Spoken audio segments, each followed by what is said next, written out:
welcome.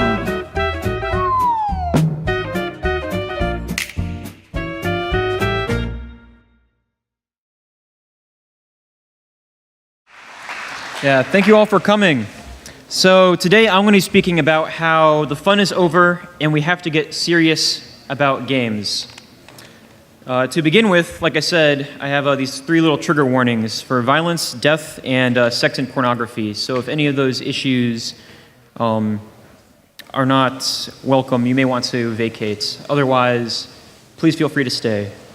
So overview. I'm going to first talk a little bit about who I am. The introduction was absolutely wonderful, but I want to kind of dive into, I guess, what I've done in the past to help ground the rest of what I'm talking about and my experiences or kind of what would lead into it. The second one is why do we need to get serious about video games? And finally, what do we do now that we are all very serious about video games? So first, I'm James Earl Cox III. I began my career in games by studying storytelling in literature, film, and video games in the Midwest America. And from there, I went into USC's game design grad program. And these are important just because I'm not necessarily an academic. Everything I kind of do is very practical, creation-oriented. So throughout the talk, when I kind of bring up terms, while I do try to ground them in some sense of reality, a lot of them are just kind of inner workings and things that I've kind of worked out so I can understand the concepts and the things I'm trying to grapple with when I go through it. And I co-founded Seemingly Pointless with my brother Joe Cox. Together, we make a lot of experimental games, ones that kind of on the surface seem more normal, but underneath have very kind of serious underlinings and messages that are important, at least we think, to communicate to the players. So, as a small 2-person studio, we can actually take risks that larger companies cannot do. Oh yeah, and I'd like to thank Blushbox Collective of Australia for making us this wonderful picture. Yeah, I'm really fond of that picture. So we can take these risks that larger studios can't take. We are more adaptable. We only have 2 mouths to feed. And, you know, the risks just aren't as big. It's way easier to turn a small ship than it is a big one. And the same kind of thing with us working together on stuff.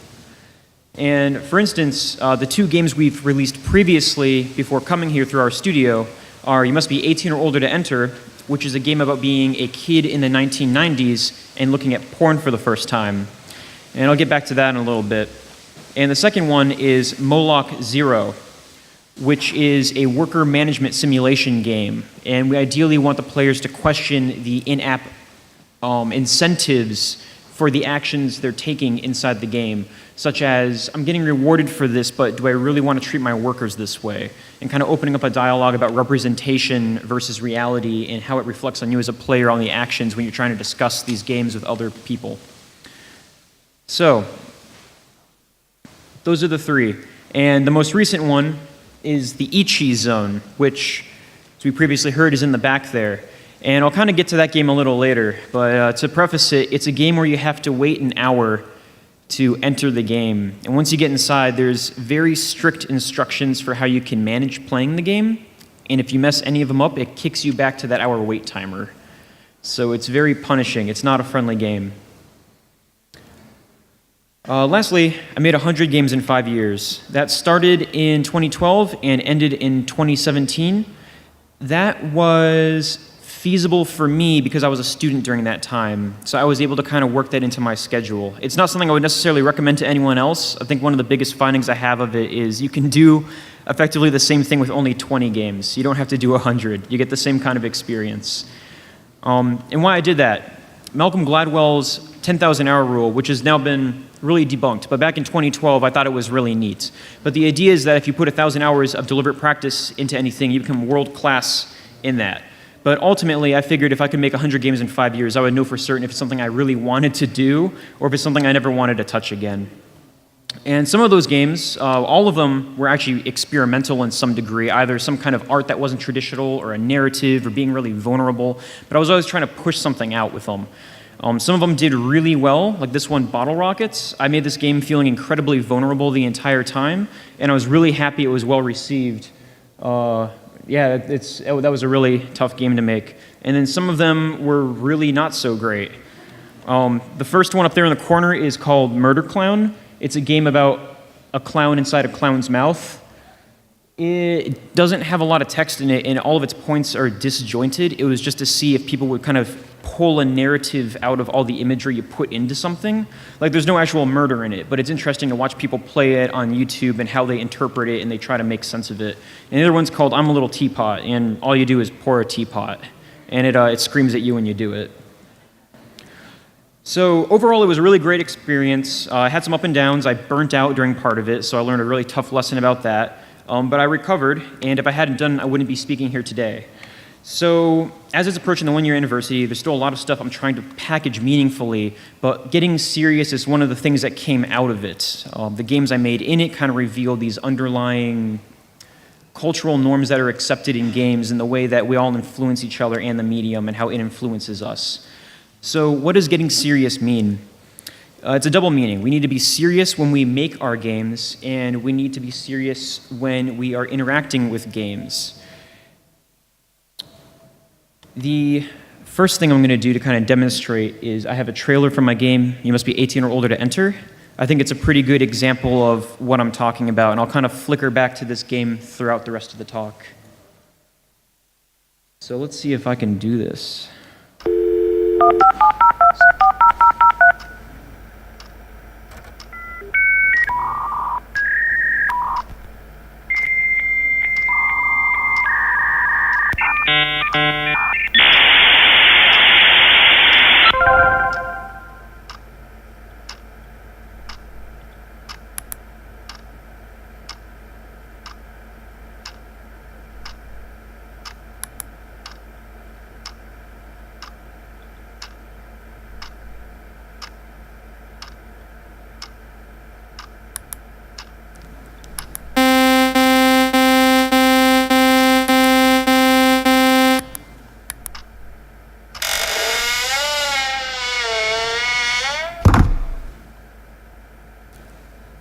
So, You Must Be 18 or Older to Enter is, like I said, a game about being a kid in the 1990s and looking at porn for the first time.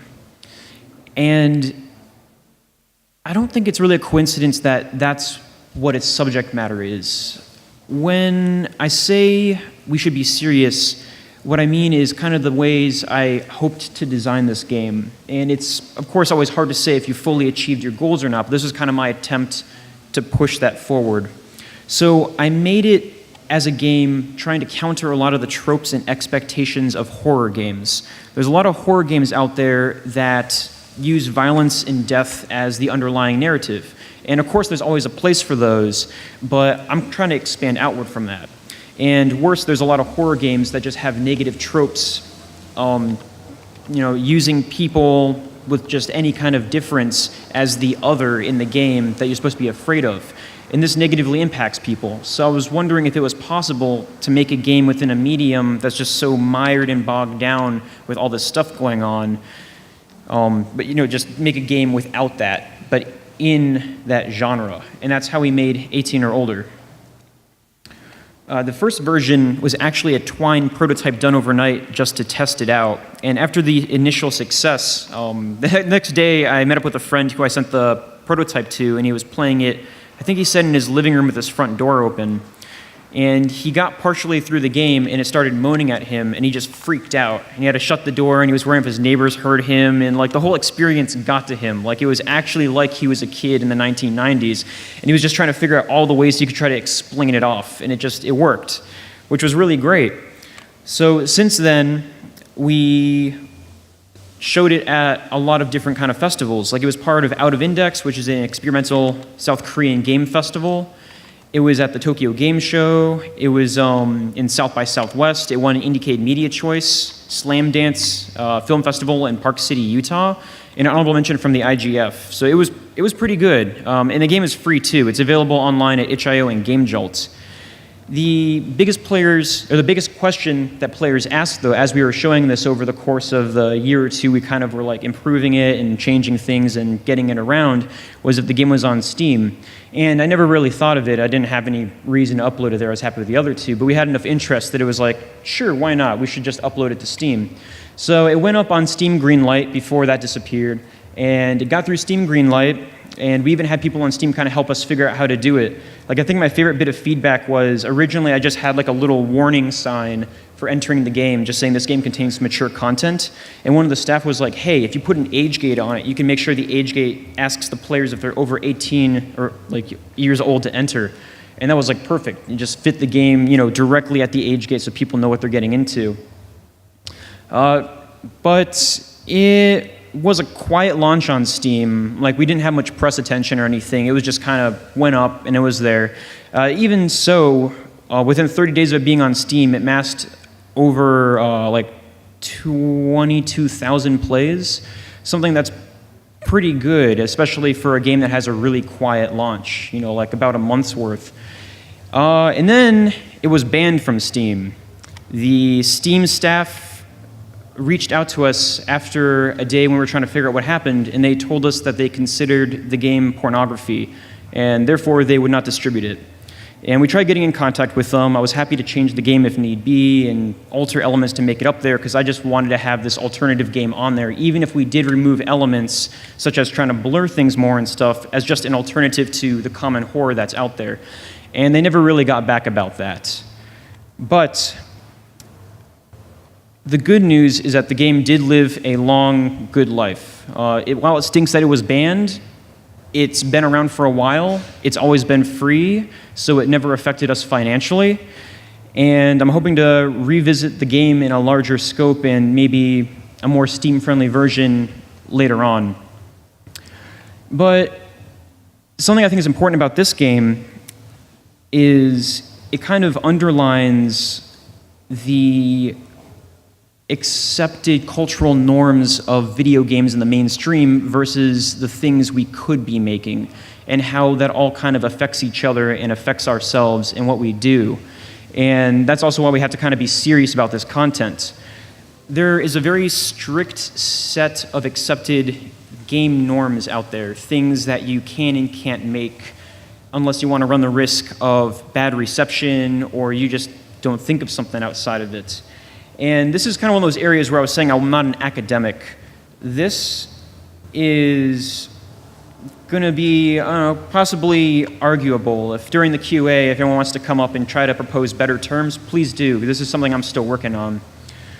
But it's kind of an established culture, established genres, and established inspirations for acceptable games. And what I mean by those three is, for established culture, how games influence players, established genres are how players influence developers, and established inspirations are what we value when making. And I know they're not quite one-to-one matches, but it's just kind of the way that I was kind of piling it in. And I'll go into each one of those to elaborate in a moment. And it's also a very mushy, overlapping topic. A lot of this stuff goes both ways. It's not just a one-way street. So games influence players who then like or don't like what they're playing, which in turn influences what games creators make for those target audiences, and that's also influenced by what players allow on their platforms or don't allow on their platforms, and that's also affected by what influencers like Twitch streamers or YouTubers play, and that all goes into the kind of culture and the way people talk about games and the norms that we kind of embrace and use for these different experiences, and it all kind of narrows in on one area of what we actually do with games. So, why is this bad? All three of them are very narrow, and they can lead to bad consequences, especially when not enough of us are considering the serious effects of how our own work and actions can lead to the conversation of what games can be and what acceptable behavior can be within game communities. So, starting to break these down. For established culture, Everything is Going to Be Okay, I think, is a really good example of this. It's a game by Natalie Lawhead, and I'm pretty sure it was here at Amaze last year.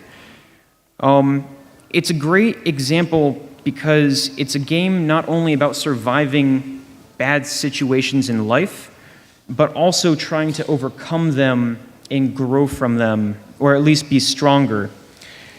And something that she's expressed in the past is that as this game has been at shows and online, the game receives bizarre comments, people that kind of push the whole thing off as a joke, or kind of dismiss the principal or make fun of it, even if she's just standing right there.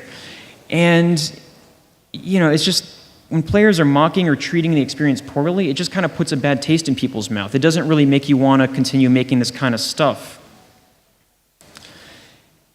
It shows what the audience think is acceptable behavior when approaching video games. Because these people didn't just get this out of thin air. They got this method of communicating with games while developers are around and alone from their own experiences from interacting with past games and past game communities. Like, they didn't just come out of the blue and say, I'm going to make fun of this game. More, they kind of approach the game and they don't have any expanded dialogue for how to engage with experiences like this. When you don't know how to take a game seriously, you're going to take it like a joke. And when you take it like a joke, that's going to lead to some more kind of dire consequences. You need to have an expanded vocabulary. You need to have a more comprehensive understanding of how to engage with different games. You wouldn't expect to read, let's say, a mystery novel the same way you would read an action novel. You need to know how to partition and kind of separate and get into those different headspaces. And I think a lot of that kind of gatekeeping culture prevents this from happening. So, games don't cause violence. That's just that. They don't. But they do train and reinforce audience behaviors. When games exist, they can gather communities around them. And when You Must Be 18 or Older was up on Steam and even on itch.io and GameJolt, it occasionally gets joke comments from the community about looking at porn or masturbation or these things, and it's kind of someone like, oh man, this is really clever and funny. But ultimately, the majority of people that interact with it know that it's supposed to be this kind of horror game vulnerable. Like, a lot of the comments are more than that, or like, this is too close to home, or this is real life, or like, this is the scariest game like I'm ever gonna like have nightmares about. And people actually talk to us at festivals about their own experiences being a kid trying to discover this world for the first time after playing this game. And that's really cool to me because that's a really taboo topic normally. And after playing this, it just becomes a very normal conversation piece and it's not harmful. And one of the things I think leads to that is that the game itself doesn't really make it into a joke. It's a very open and vulnerable game, so when people engage with it in that way, it becomes normal to talk about it that way.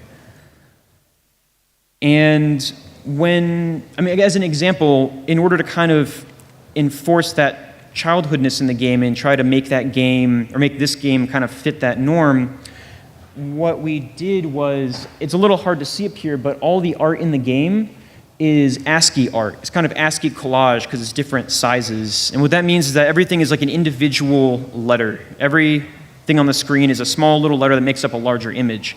And we did that specifically so when you're sitting in front of the screen looking at it, you can't really make out what you're seeing. It's a little blurry. You're like a kid. You don't quite get what you're looking at, but you know it's adult and you know it's scandalous. Whereas when audiences are a little farther back, they can kind of make it out a little easier. It's like putting your face up to a newspaper print and you see all the little dots, but when you back up, you can actually see the image that you're supposed to see when you're trying to read the newspaper normally.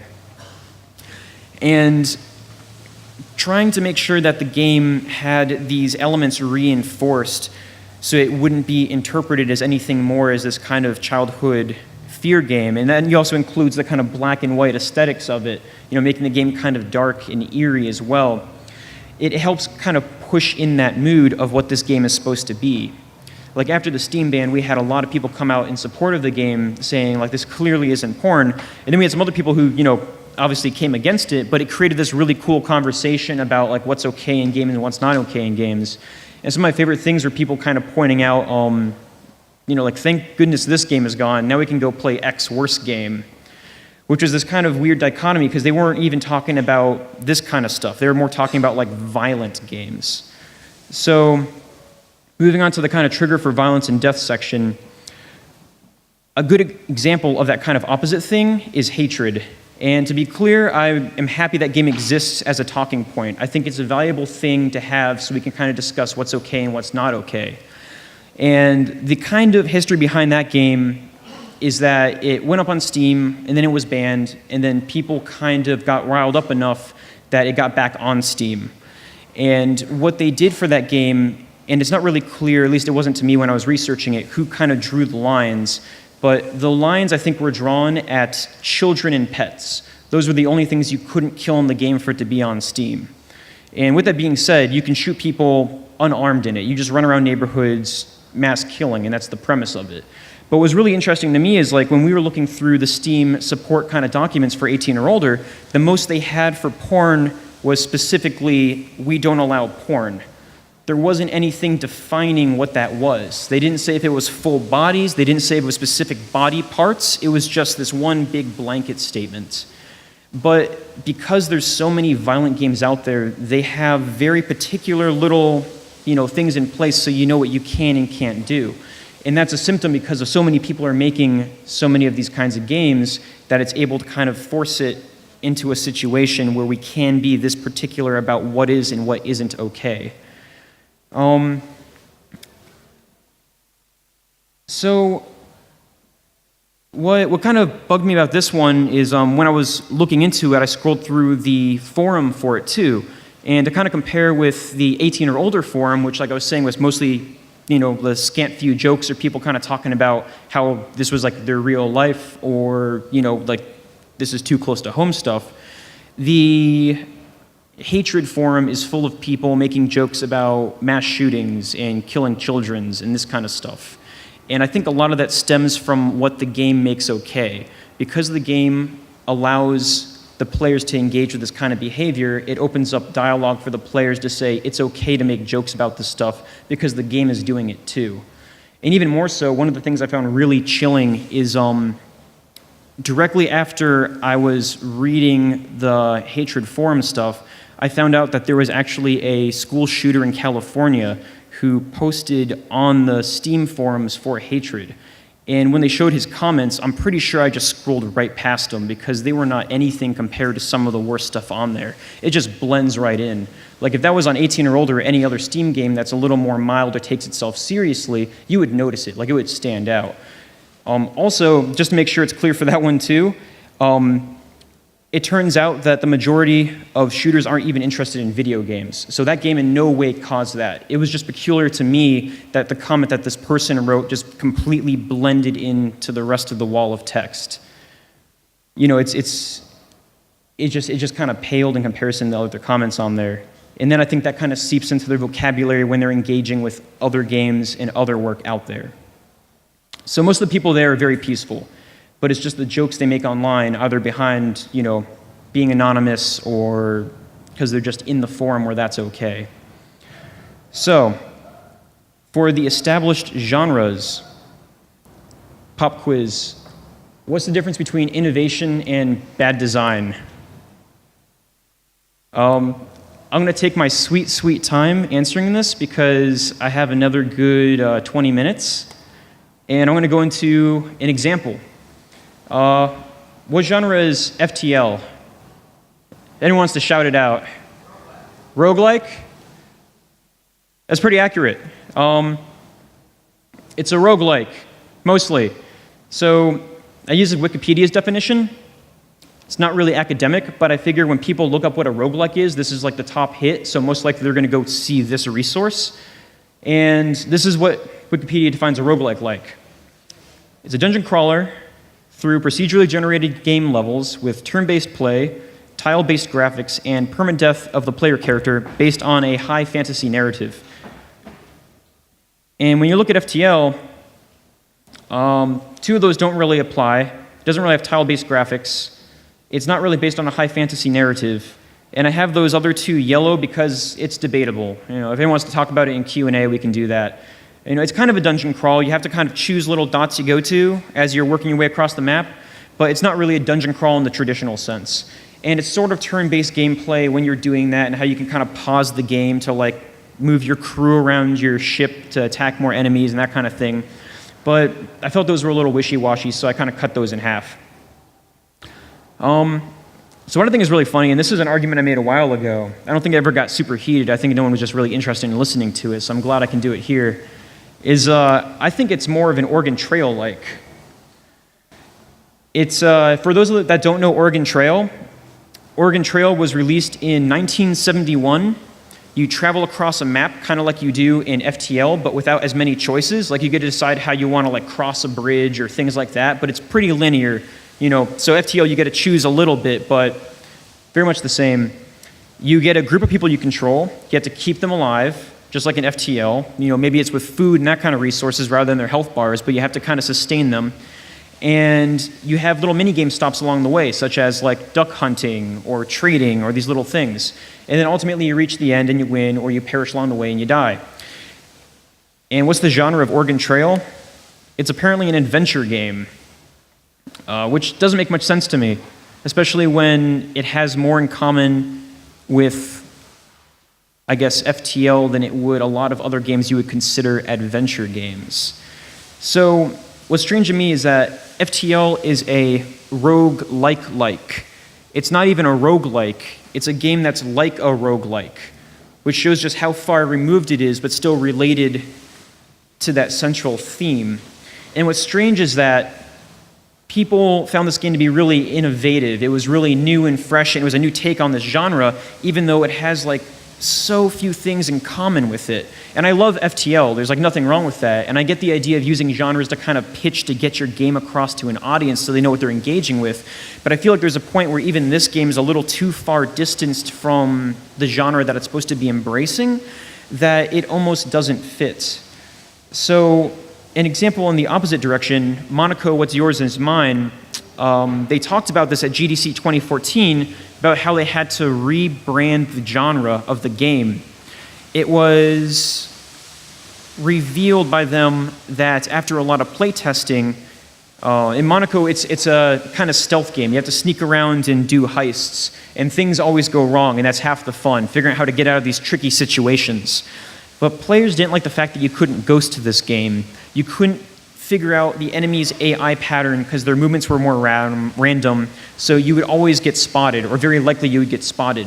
But the strange thing is that this game has more in common with the stealth action genre than FTL does with roguelikes. But this game had to change its genre because players didn't like that one tweak, whereas FTL changed like half the menu, and it's considered really innovative and cool and refreshing to the genre. So it's strange just how the innovation and bad design principles don't really exist. It seems kind of scattershot. It's really hard to predict what players are going to like and what they're not going to like. You know, you can change half of a genre, or you can fit your game into a genre that it doesn't particularly fit in, and people will accept it.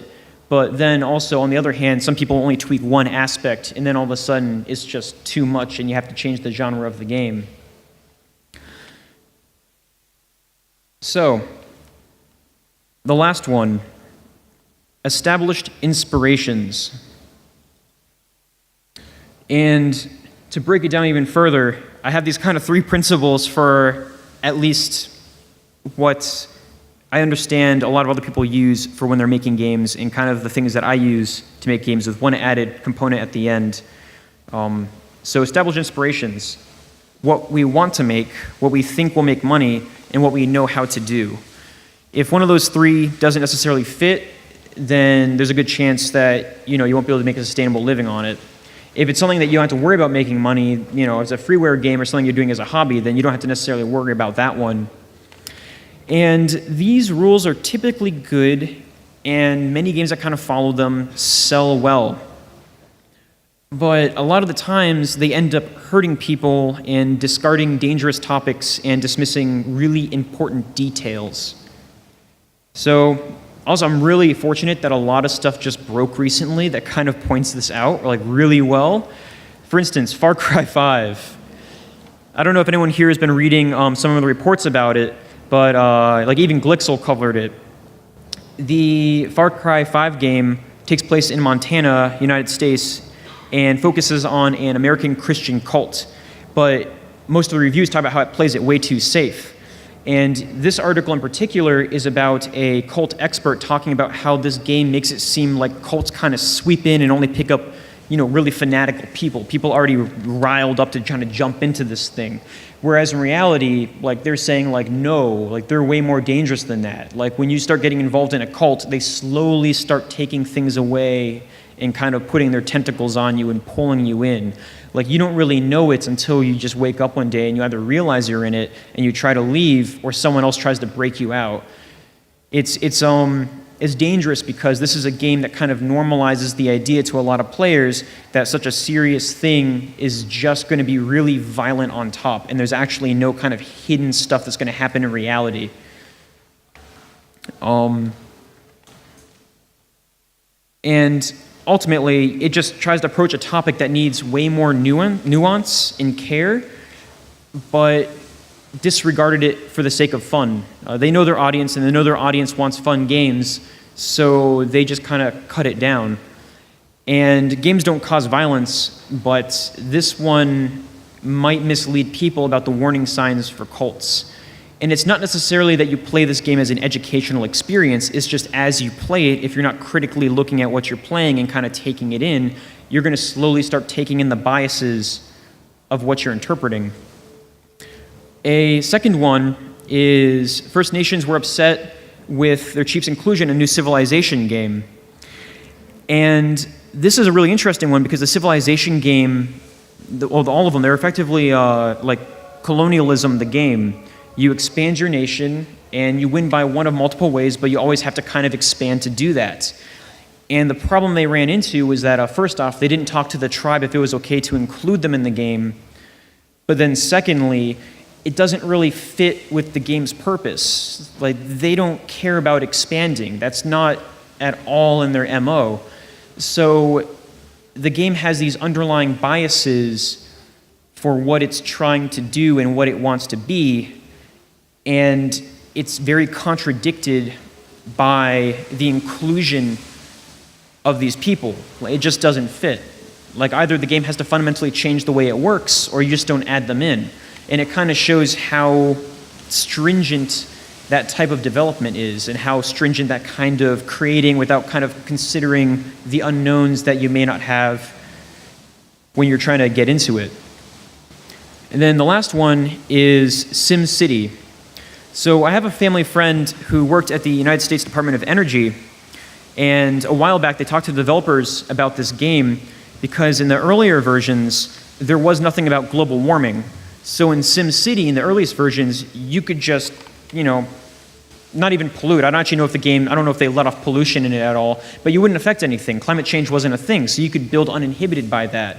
And it was this weird situation where, once again, the underlying biases, because they didn't think about including this, would affect the way that people kind of interpret and take the game. And the first one was made in 1989, and it wasn't until 2007 that they actually added in global warming. So there's a whole bunch of SimCity games out there that don't take into effect the causes and the effects that you have on the world outside of just that one system. So, back to this one. These can be good, and they can help sell games, but the big one I want to kind of tack on the end is you have to critically consider the biases that you're building into the game. You have to seriously think about the components you're putting into it and what inspired you and what didn't inspire you and why you're including it. And if you think about including somebody or something that you don't know knowledge about, you should probably consult someone to make sure that you're handling those matters appropriately. One of my favorite stories is this crash test dummy story, where when they first started doing crash tests with dummies, the seatbelts turned out great. Like, the crash tests happened and the dummies were protected. But once they hit the roads with these things, women were dying in cars. And it's because they never thought about using a female crash test dummy. It just didn't cross their mind because they never thought about, doing that. So maybe it won't be as bad making video games, but not checking those biases can have real-world effects. But the good news is that we can break from all these. But what about the risks? We all need to make money, and we all want to make cool games that everyone wants to play. Well, I don't think indie games are doing too hot right now to begin with. If you stick with the current genres and the current things that everyone else is making, you're competing against people in already heavily populated fields. What's going to make your roguelike stand out from all the other roguelikes out there, and what's going to help these games kind of shine? And another good story that I really like is Malcolm Gladwell, the guy that did the 10,000 hour thing, talks about this man named Howard Moskowitz and spaghetti sauce. And there's a TED Talk, and I revisit this a lot because I just think it's really cool. The talk's name is Choice, Happiness, and Spaghetti Sauce. So Howard Moskowitz went around the United States. He was hired by, I think it was Ragu. Yeah, it was Ragu. He was hired by Ragu to test out spaghetti sauce around the United States because Ragu wasn't as good as Prego, and they wanted to see what would work and what wouldn't work. And he made something like 45 different sauces, just all this different stuff, not just the standard survey of what people like, but just a whole bunch of different things. And what he found out was that there are 3 different things that people actually really like. And this is Malcolm Gladwell giving this talk. What people really like are spicy, plain, and the last one is extra chunky. And extra chunky was something that no one had ever considered that people want out of a spaghetti sauce before. Like, it never crossed their minds. No one had ever actually taken the risk to try making this thing, and it turns out that it was great, and that actually helped the company a lot, and they sold way more tomato sauce than the other ones, even though it was a lower quality. So, when you're making these games, it may be just as risky to make something that no one else has thought of before. Like, sure, it might fail, but you could discover a new audience or a new niche that people really want. Like, for instance, first-person shooters used to be called Doom clones when they first started, and that evolved into its own genre. Minecraft was mocked for its art. It's like this weird 3D game with this really ugly, chunky pixel stuff, and now that's everywhere. Cuphead has almost no boss damage feedback. In the game, you shoot at enemies, and you don't know if they're gone until they finally go away.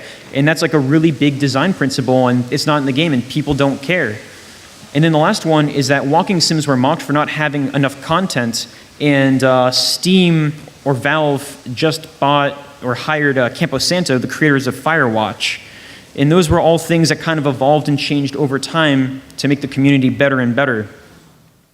So, what we can do, think seriously about what inspires you. Be critical about the things that you're exposed to, and if there's any deeper reasons for why it matters. Don't make a game just because you want to make Minecraft or Mario or something. Think about what it is in those games that makes you tick, so you don't accidentally bring the biases of those games into your games. Think seriously when playing games. Analyze what you're playing and what biases are going to affect you out of those experiences.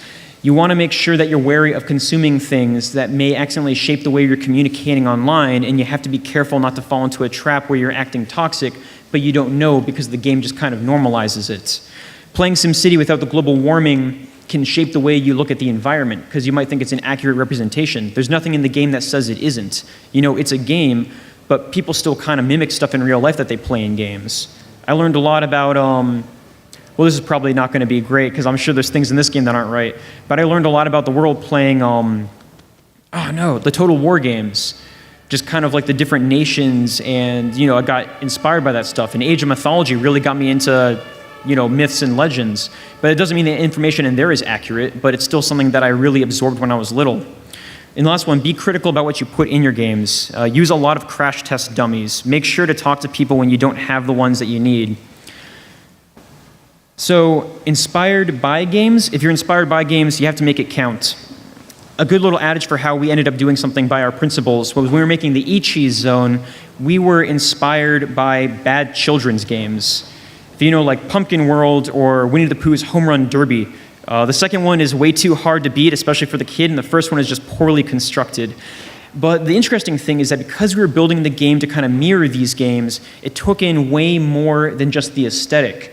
After we play tested it a couple times, we eventually realized that the E-Cheese Zone has no cursing and no death or violence in it.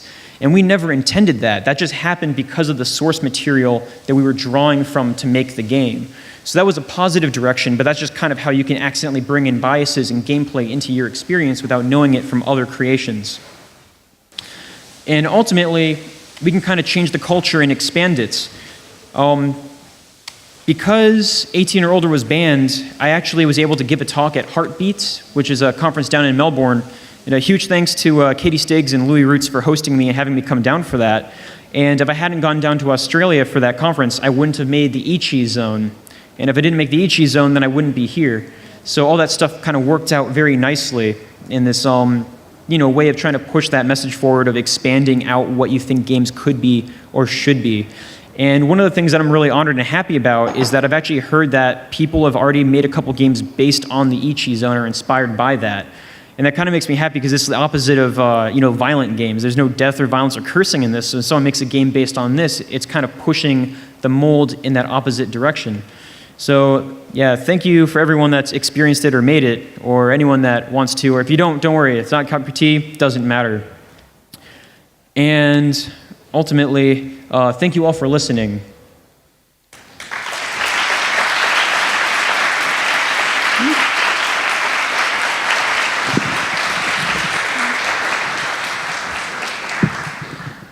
Might have run over a little bit. Do we have any time, or? Yeah, 5 minutes. 5 minutes? Question, yeah. Okay, cool.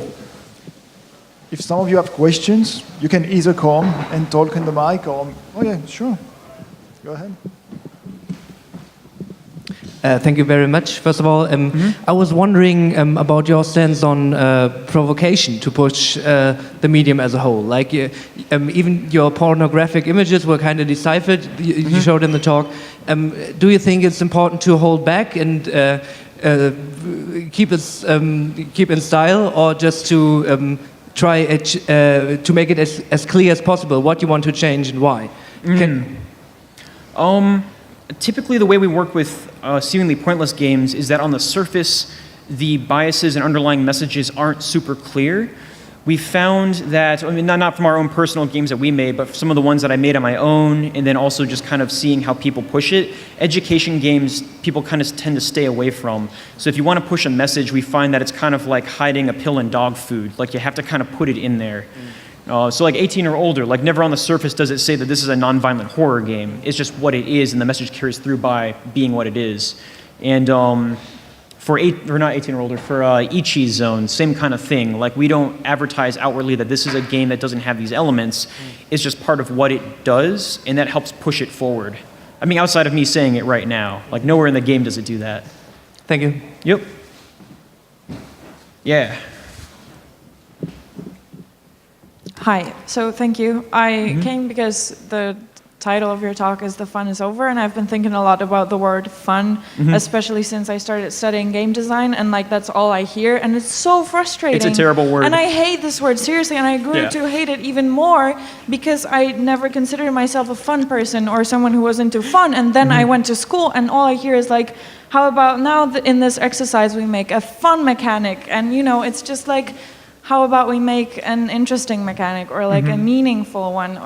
And I've been thinking about this word a lot and about what's fun to me, because I do think that I must have fun sometimes, right? Like, it's not like I just never have fun.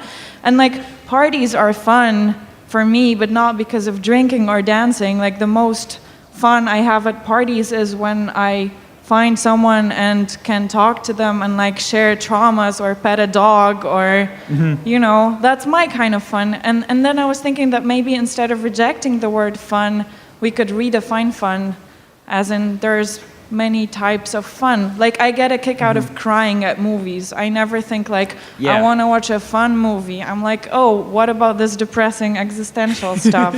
Let's do that. Let's just like get even more depressed. So maybe it's about redefining fun for me, but also about responsibility, because I feel like you talked a lot about responsibility and taking responsibility for what you're creating and the fun that you're providing.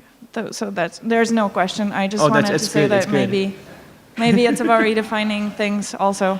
Thank you. Yeah, thank you.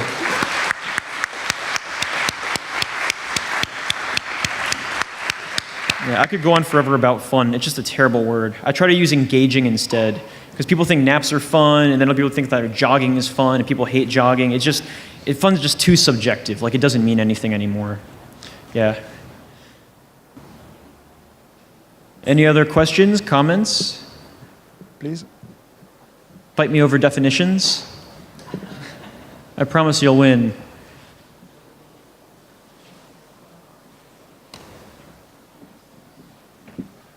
Hi.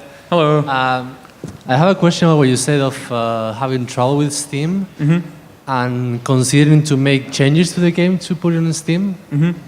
Because I feel that's not a road I would like to take, like changing your game just to being able to get to more people. I don't know if that's really necessary. I mean, I can see the point of doing that to get to more people, Yeah.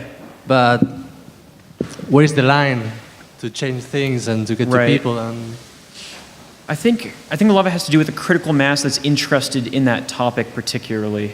Like if there's enough infrastructure, change will happen, right? Like this was just like the first stepping stone for kind of pushing for that. For instance, Lady Killer in a Bind is on Steam and that has nudity, and General Jousting is also on Steam, and it has nudity depending on what you call nudity for bodies like that. But, you know, those games are on there and they had no problems, right? So it's very kind of hit or miss with this right now. Like there's no defined rules for it, which I think is just kind of interesting considering that not a lot of people that make these games, as far as I'm aware, put them on Steam. Like games that honestly explore these kinds of topics or use this kind of imagery, right? I hope does that answer anything at all? Or I guess, sorry. Well, yeah, no, for me, like this genital adjusting, for example, is something really different to what you're doing because you're like really explicit and you want to portray porn and discovering porn. Yeah. So I don't know if you can really put a veil on porn.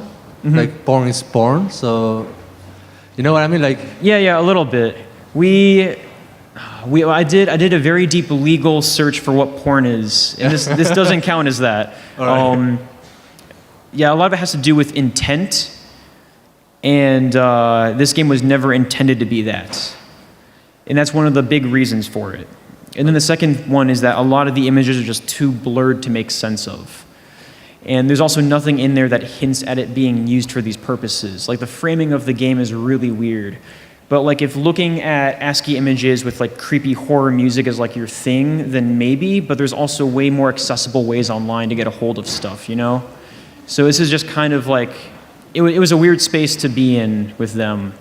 But it was kind of cool for seeing how that process works, especially since when we were trying to talk with them, a lot of it had to do with nailing down definitions that they had for other categories, but not for this one in particular. Like even Lady Killer in a Bind wasn't put on until a really heartful letter was written that they then reversed their decision. So it's a struggle for a lot of people that try to portray this kind of stuff in their games. All right, thanks. Yeah. Yep.